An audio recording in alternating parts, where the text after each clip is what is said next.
Fala pessoal, beleza? Nas últimas aulas a gente executou muitos comandos e tentamos nos aprofundar em pods, réplica sets, deployments e por aí vai. Nesse passo a gente vai tentar resumir o que a gente aprendeu nessas últimas aulas.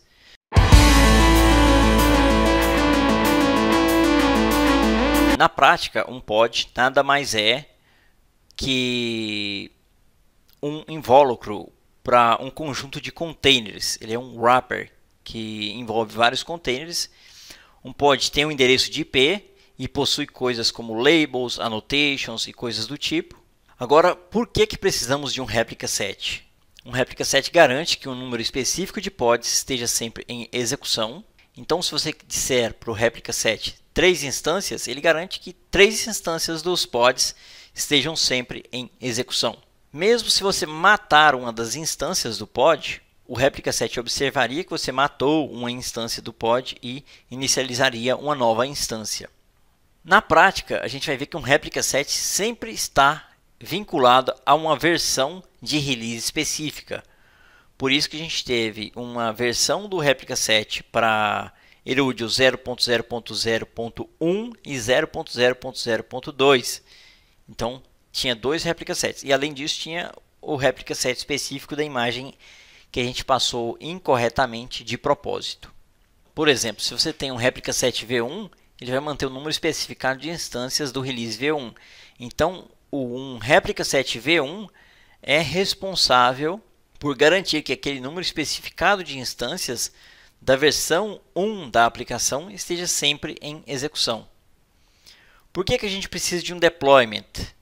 Um deployment, pessoal, garante que uma atualização de release, uma mudança de V1 para V2, aconteça sem problemas. A gente realmente não quer que a nossa aplicação fique indisponível por algum tempo, quando a gente quer subir uma nova versão da aplicação. E é aí que entra o deployment. Ele desempenha um papel fundamental. Existem várias estratégias de deployment. Quando eu estou lançando uma nova versão da aplicação, eu posso querer enviar 50% do tráfego para V1 e 50% para V2. Ou posso querer fazer algo como uma atualização contínua, que é o caso que a gente aplicou até agora, que é o Rolling Update, onde primeiro eu crio uma instância de V2, testaria, e uma vez que tudo está funcionando, eu reduzo o número de instâncias de V1 e aumento o de V2. Depois disso, eu crio uma nova instância de V2, melhor dizendo. Uma vez que esteja em execução, eu vou reduzindo o número de instâncias de V1 e assim por diante, até que o número de instâncias de V1 seja reduzido a 0. A estratégia de deployment padrão é a de atualizações contínuas, ou Rolling Updates. E foi isso que a gente viu em ação nas aulas anteriores. A gente vai discutir com mais profundidade sobre deployments quando a gente falar sobre as diferentes estratégias de release em sessões futuras. Então, reflita e veja o que a gente está fazendo. Executamos alguns comandos para executar alguns deployments e executamos muitos outros comandos para entender o que está acontecendo nos bastidores do Kubernetes. Isso é o Kubernetes em resumo para você.